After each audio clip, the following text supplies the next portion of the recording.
Hi all, welcome to Tutorflix. இன்றைக்கி நம்ம ட்ரிக்னாமெண்ட்ரியோட நெக்ஸ்ட் கிளாஸ் டெலஸ்கோபிக் சீரீஸ் பார்க்க போகிறோம். இந்த டெலஸ்கோபிக் சீரீஸ் நம்ம எதுக்காக யூஸ் பண்ணுவோம் அப்படின்னா, ஒரு சில ப்ராப்ளம்ஸ்லாம் இதுக்கு முன்னாடி நம்ம சம்மேஷன் ஆஃப் த சீரீஸ் பார்த்துருக்கோம். ரொம்ப லென்த்தியாக போகும். அதோட சம்மேஷனை எப்படி ஈஸியாக கண்டுபிடிக்கிறது அப்படின்றதுக்காக தான் இதை நம்ம யூஸ் பண்ணுவோம். இதுக்கு நமக்கு பேசிக்கான ஸ்கூல் நாலேஜ் இருந்தாலே போதும், ரொம்ப சிம்பிளாக கண்டுபிடிச்சிடலாம். மேக்ஸிமம் இது எப்படி இருக்கும் அப்படின்னா, இதோட ஃபர்ஸ்ட் டேர்ம் லாஸ்ட் டேர்ம் மட்டும்தான் ஆன்சராக இருக்கும். அதாவது நம்ம ஒரு சீரீஸ் நம்ம கண்டுபிடிப்போம் கிவன் கொஷின்லேருந்து. அந்த சீரீஸோட ஃபஸ்ட் டேர்ம் லாஸ்ட் டேர்ம் தான் மேக்ஸிமம் ஆன்சராக வரும். இல்லைனா ஃபஸ்ட்டு 2 டேர்ம் லாஸ்ட்டு 2 டேர்ம் அந்த மாதிரி தான் நமக்கு ஆன்சர் கிடைக்கும். ஸோ நம்ம ரொம்ப பெருசாக போடுற மாதிரி இருக்காது. ஓகேவா? இப்போ பாருங்கள், இப்போ நான் ஒரு சீரீஸ் எழுதியிருக்கேன். a1 - a2 + a2 - a3 + a3 இப்படி an+1 வரைக்கும் நான் எழுதியிருக்கேன். இப்போ இங்கே -a1 plus -a2 + a2 cancel ஆயிரும். -a3 + a3 கேன்சல் ஆயிரும். இப்படி கேன்சல் ஆகி லாஸ்ட்டில் என்ன இருக்கும் அப்படின்னா, இந்த ஃபஸ்ட்டு டேர்மான a1ம் லாஸ்ட் டேர்மான -an+1 மட்டும்தான் மிச்சம் இருக்கும். இதுதான் இந்த சீரியஸோட சம்மேஷன் வேல்யூவாக இருக்கும். ஓகேவா? இந்த மாதிரி தான் நம்ம இப்போ போட போகிறோம்.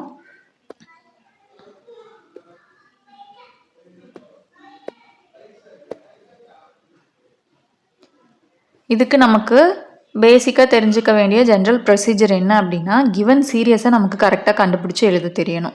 அடுத்தது ஒரு அல்ஜிப்ரிக் ஈக்குவேஷனாவோ அல்லது பார்ஷியல் ஃப்ராக்ஷனாவோ அதை நமக்கு எழுத தெரியணும். இந்த ரெண்டையும் பண்ணதுக்கப்புறமா அந்த டேர்ம்ஸை எந்த ஆர்டரில் எழுதுனா நமக்கு நிறைய டேர்ம்ஸை கேன்சல் பண்ண முடியும். இப்போ +a2 - a2 இருக்குது அப்படின்னா அதை நம்ம கேன்சல் பண்ணணும் இல்லையா? அந்த ஆர்டரில் நமக்கு எழுத தெரியணும். நெக்ஸ்ட் என்ன பண்ணணும் அப்படின்னா, எல்லா டேர்மும் கேன்சல் பண்ணதுக்கப்புறம் ரிமைனிங் என்னென்ன டேர்ம்ஸ் இருக்கோ அதை மட்டும் நம்ம எடுத்து எழுதி அதுதான் ஆன்சர்னு சொல்லுவோம். ஓகேவா? நெக்ஸ்ட் இப்போ பாருங்கள், இப்போ ஒரு ஈக்குவேஷன் இருக்குது. இதோட அல்ஜிப்ரிக் ஃபார்ம்னா என்ன? இப்போ k = 1 to n கொடுத்துருக்காங்க. ஸோ நம்ம ஃபஸ்ட்டு என்ன அப்ளை பண்ணுவோம்? 1 அப்ளை பண்ணுவோம். 1 அப்ளை பண்ணால் என்ன வரும்?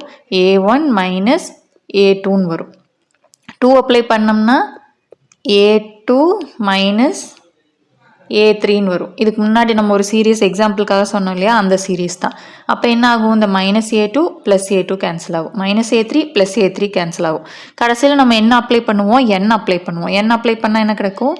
an - an+1 கிடைக்கும். அப்போ இந்த an வரைக்கும் கேன்சல் ஆயிரும்.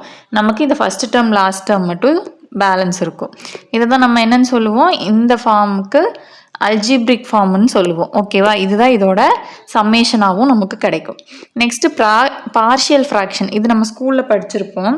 இப்போ 1/k × k + 1 அப்படின்னா அதை நம்ம எப்படி செப்பரேட் பண்ணி எழுதலாம் அப்படின்னா 1/k - 1/k + 1ன்னு எழுதலாம். ஏன் அப்படின்னா, இப்போ இதுக்கு நம்ம எல்சிஎம் எடுத்தால் என்ன கிடைக்கும்னா அகெயின் சேம் இந்த ஈக்குவேஷனே தான் கிடைக்கும். இதை தான் நம்ம என்னன்னு சொல்லுவோம்? பார்சியல் ஃப்ராக்ஷன்னு சொல்லுவோம். ஸோ நமக்கு எந்த ப்ராப்ளம் நமக்கு கொடுத்தாலும் நமக்கு பார்சியல் ஃப்ராக்ஷன் டைப்பில் எழுதிட்டோம் அப்படின்னா, இனி பாருங்கள், இப்போ இந்த 1லேருந்து n வரைக்கும் நம்ம அப்ளை பண்ணலாம். ஃபஸ்ட்டு 1 அப்ளை பண்ணலாம். 1 அப்ளை பண்ணால் என்ன வரும்? 1/kக்கு 1/1 வரும். 1/k + 1க்கு -1/2. அடுத்தது 2 அப்ளை பண்ணுங்கள். இங்கே 1/2, இங்கே 1/3. அதே மாதிரி n வரைக்கும் அப்ளை பண்ணோம்னா நமக்கு என்ன சீரீஸ் கிடைக்குது? 1 - 1/2 + 1/2 - 1/3 + 1/3 அப் டு எக்ஸெட்ரா -1/n+1 வரைக்கும் கிடைக்கும். இங்கே பாருங்கள், இப்போ -1/2 + 1/2 கேன்சல் ஆயிரும். -1/3 + 1/3 கேன்சல் ஆயிரும். இப்படியே கேன்சல் ஆகிட்டு போனால் நமக்கு என்னதான் இருக்குது? ஃபஸ்ட்டு டேர்மும் லாஸ்ட் டேர்மு மட்டும்தான் இங்கே இருக்குது. ஓகேவா? இப்போ நம்ம இங்கே பார்ஷியல் ஃப்ராக்ஷனில் எழுதியிருக்கிறோம். பட் நமக்கு கிவன் டைப் என்னன்னு பார்த்துட்டு அந்த டைப்பில் நம்ம இப்போ எழுத போகிறோம். இப்போ இந்த n+1 நம்ம எல்சிஎம் எடுத்தோம்னா என்ன வரும்? மேலே n+1 - 1 / n+1ன்னு வரும். +1 - 1 கேன்சல் ஆகி n / n+1ன்னு கிடைக்கும். ஓகேவா? இதுதான் பார்ஷியல் ஃப்ராக்ஷன் டைப்பில் போடுறது. ஓகே, நெக்ஸ்ட்டு நான் ஒரு எக்ஸாம்பிள் எழுதிட்டு வந்திருக்கேன். ஓகேவா? Summation n = 1 to ∞ 1/n² + 5n + 6. ஓகேவா? சரி, கொஸ்டின் என்னது? கீழே என்ன இருக்குது? n² + 5n n² + 5n + 6. ஓகேவா? இப்போ நான் கிவன் கொஸ்டினை அப்படியே என்னென்னு எடுத்துக்கிறேன்னா an எடுத்துக்கிறேன். an equal to 1 divided by n square plus 5n plus 6ன்னு எழுதிக்கிறேன். இதை பார்ஷியல் ஃப்ராக்ஷன் பண்ணணும்னா நம்ம என்ன பண்ணலாம்? இதை ஃபேக்டரைஸ் பண்ணலாமா? இனிஷியலாக நம்ம ஃபஸ்ட் கிளாஸில் பார்த்தது ஃபேக்டரைசேஷன், அதை தான் நம்ம இங்கே பார்க்குறோம். இப்போ n square plus 5n plus 6 எப்படி ஃபேக்டரைஸ் பண்ணலாம்? இப்போ 6 நம்ம 2 into 3ன்னு பண்ணணும் அப்படின்னா நமக்கு சென்டரில் 5ம் கிடச்சிரும். ஸோ நம்ம எப்படி எழுதிக்கலாம்? இந்த n square plus 5n plus 6 factorise பண்ணால் நமக்கு என்ன கிடைக்கும்? n plus 2 into n plus 3 கிடைக்கும் இல்லையா? அப்போ என்னோட வேல்யூ என்னவாக இருக்கணும்? ஒன்று -2 இருக்கணும், இல்லைனா -3 இருக்கணும். இந்த ரெண்டு தான் நமக்கு என்னோட வேல்யூவாக கிடைக்கும். சரி, இப்போ என்ன பண்ணிக்கலாம் அப்படின்னா, இப்போ கிவன் சீரியஸ் an தான் நம்ம என்ன எழுதியிருக்கோம்? 1 by n plus 2 into n plus 3ன்னு எழுதியிருக்கோம். இதை பார்ஷியல் ஃப்ராக்ஷனாக எழுதுகிறப்ப என்ன பண்ணுவோம் அப்படின்னா, a by n plus 2 plus b by n plus 3ன்னு எழுதிக்கிறோம். ரெண்டு டேர்ம் இருக்கிறதுனால இதே மூணாவதா இன்னொரு term n plus 4ன்னு கிடச்சதுன்னா c by n plus 4ன்னு போடுவோம். இங்கே ரெண்டு டேர்ம் இருக்கிறங்காட்டி நம்ம எப்படி எழுதியிருக்கிறோம்? a by n plus 2 plus b by n plus 3ன்னு எழுதிக்கிறோம். ஓகேவா? ஸோ இப்போ கிவன் ஈக்குவேஷனை நம்ம இப்போ எப்படி எழுதியிருக்கோம்? ஃபஸ்ட்டு பார்ஷியல் ஃப்ராக்ஷனாக எழுதியிருக்கோம். அதையே நம்ம ஃபஸ்ட்டு ஃபேக்டரைஸ் பண்ணிவிட்டு அடுத்தது பார்ஷியல் ஃப்ராக்ஷனாக எழுதியிருக்கோம். நெக்ஸ்ட் நான் என்ன பண்ணுறேன் அப்படின்னா, இந்த 1 மட்டும் இங்கே வச்சுக்கிட்டு இதை இப்போ இந்த சைடு கொண்டு போகிறேன். இப்போ இது ப்ளஸில் இருக்கிறனால நம்ம இது ஏ கூடையும் மல்டிப்ளை பண்ணணும், பி கூடையும் மல்டிப்ளை பண்ணணும். ஓகேவா? மல்டிப்ளை பண்ணும்போது ஏக்கு ஆல்ரெடி கீழே n plus 2 இருக்குது. அந்த n plus 2 n plus 2 cancel ஆகிட்டு ஏ n plus 3 மட்டும் பேலன்ஸ் இருக்கும். அதே மாதிரி பிக்கு n plus 3 n plus 3 cancel ஆகிட்டு n plus 2 மட்டும் பேலன்ஸ் இருக்கும். இப்போது நம்ம n equal to -2ன்னு சப்ஸ்டியூட் பண்ணோம்னா நமக்கு என்ன ஆன்சர் கிடைக்குது அப்படின்னா, இங்கே -2 + 2 கேன்சல் ஆகி 0 ஆகிடும். அப்போ ஏவோட வேல்யூ 1ன்னு கிடைக்குது. அதே மாதிரி இப்போ n equal to -3ன்னு சப்ஸ்டியூட் பண்ணுறோம். ஏன்னா நம்ம ஆல்ரெடி என்னோட வேல்யூ கண்டுபிடிச்சிட்டோம் இல்லையா? ஸோ -3ன்னு சப்ஸ்டியூட் பண்ணோம் அப்படின்னா என்ன கிடைக்கும்? a 0 ஆகிட்டு பியோட வேல்யூ -1 கிடைக்குது. அதை நம்ம இங்கே அப்ளை பண்ண போகிறோம். ஓகேவா? இப்போ அப்ளை பண்ணுங்கள். 1 by n plus 2 into n plus 3. இங்கே ஏவோட வேல்யூ 1, இங்கே பியோட வேல்யூ -1, அதனால நம்ம சென்டரில் மைனஸ் போட்டு 1 எழுதிட்டோம். இதுதான் நம்மளோட an. ஓகேவா? இப்போ a1 கண்டுபிடிக்கலாமா? n இருக்கிற இடத்துல 1 சப்ஸ்டியூட் பண்ணுங்கள். நமக்கு என்ன கிடைக்கும்? 1/3 - 1/4 கிடைக்கும். a இருக்கிற இடத்துல 2 போட்டோம் அப்படின்னா 1/4 - 1/5 கிடைக்கும். n இருக்கிற இடத்துல 3 போட்டோம் அப்படின்னா 1/5 - 1/6 கிடைக்கும். இது நம்ம ஆல்ரெடி 11th ஸ்டாண்டர்டில் படித்தது. இதே ப்ராப்ளம் உங்களுக்கு இன்னும் நிறைய வேணும் அப்படின்னா 11th ஸ்டாண்டர்ட் புக்கில் பாருங்கள். ஓகேவா? இப்போ கிவன் சீரிஸ் எழுதிக்கலாமா? a1க்கு நமக்கு என்ன கிடைச்சது? 1/3 - 1/4. a2க்கு என்ன கிடைச்சது? 1/4 - 1/5. a3க்கு என்ன கிடைச்சது? 1/5 - 1/6. அப் டு எது வரைக்கும் நமக்கு வேணும்? an வரைக்கும். anங்கிறது நமக்கு இங்கே என்னது? 1/n plus 2 - 1/n plus 3. இப்போது -1/4 + 1/4 கேன்சல் ஆயிடுது. -1/5 + 1/5 கேன்சல் ஆயிடும். அப்போ இப்படியே கேன்சல் ஆகிட்டே போயிடுச்சுன்னா நமக்கு எப்படி இருக்கும்? ஃபஸ்ட்டு டேர்ம் 1/3யும் லாஸ்ட் டேர்ம் -1/n plus 3 மட்டும்தான் நமக்கு பேலன்ஸ் இருக்கும். நமக்கு கொஸ்டினில் என்ன கொடுத்துருக்காங்க? சம்மேஷன் என்னோட வேல்யூ என்ன கொடுத்துருக்காங்க? 1 to ∞ கொடுத்துருக்காங்க. அப்போ n நமக்கு லிமிட் 0க்கு அப்ரோச் ஆகுது. ஓகேவா? n equal to ∞ நம்ம போடுறோம். ஓகேவா? இப்போ இங்கே கீழே ∞ நம்ம போட்டோம் அப்படின்னா நமக்கு இந்த ஆன்சர் எதுக்கு அப்ரோச் பண்ணும்? 0ன்ற லிமிட்டை அப்ரோச் பண்ணும். அப்போ 1/n plus 3யும் நமக்கு என்னதான்? 0வை அப்ரோச் பண்ணணுங்கிறதுனால நம்ம இதை என்னென்னு எடுத்துக்கிறோம்? 1/3 - 0ன்னு போட்டுக்கிறோம். ஓகேவா? நமக்கு கிவன் ப்ராப்ளமில் n ∞ வரைக்கும் போகும்னு சொல்லியிருக்காங்க. ∞ அப்ளை பண்ணும்போது நமக்கு இந்த டேர்ம் என்ன ஆயிரும்? லிமிட் நமக்கு 0வை அப்ரோச் பண்ணிட்டோம். ஓகேவா? இப்போ 0 அப்ரோச் பண்ணும்போது இதோட வேல்யூ 0 ஆயிடுச்சா? பேலன்ஸ் என்ன இருக்கும்? 1/3. இதுதான் இந்த சீரியஸோட சம்மேஷன் வேல்யூ. ஓகேவா? சம்மேஷன் வேல்யூ கண்டுபிடிக்கிறதுக்கு நமக்கு இப்போ லாஸ்ட் கிளாஸ்லலாம் நிறைய பார்த்தோம். C+IS மெத்தடு அந்த மாதிரிலாம் பார்த்தோம். அதை விட இது கொஞ்சம் நமக்கு சீக்கிரமாக ஆன்சர் வரும். ஓகேவா? இப்போ ட்ரிக்னாமெண்ட்ரி ப்ராப்ளம் ஒன்று எடுத்துகிட்டு வந்திருக்கேன்.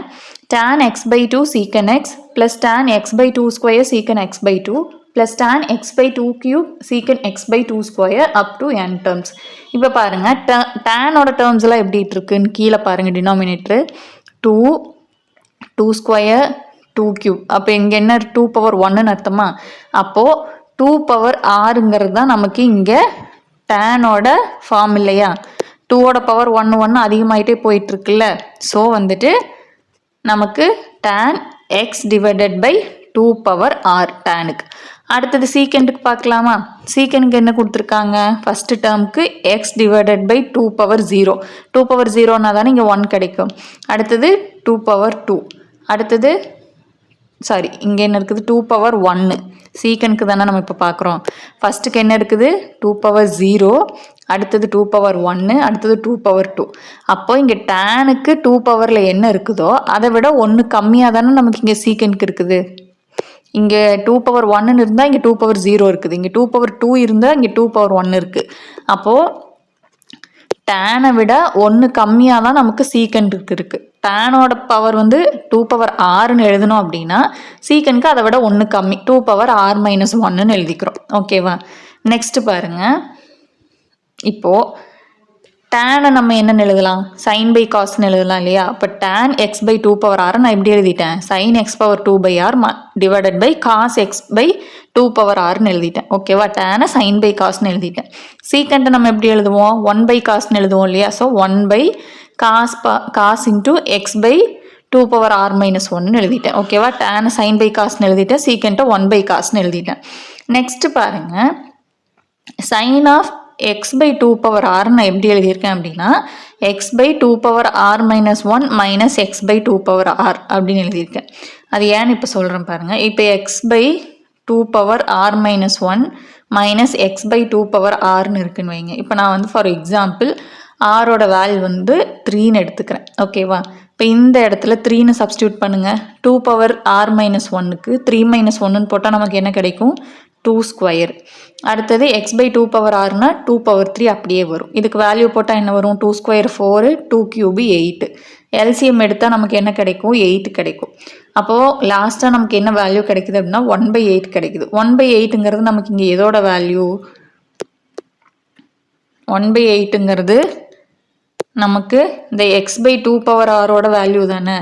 ஸோ நமக்கு x by 2 power r minus 1 minus x by 2 power r minus பண்ணும்போது நமக்கு என்ன கிடைக்குது? எகெயின் எக்ஸ் பை 2 பவர் ஆரே தான் கிடைக்குது. ஸோ நான் அந்த ஃபார்மேட்டில் நான் இங்கே என்ன எழுதியிருக்கேன்?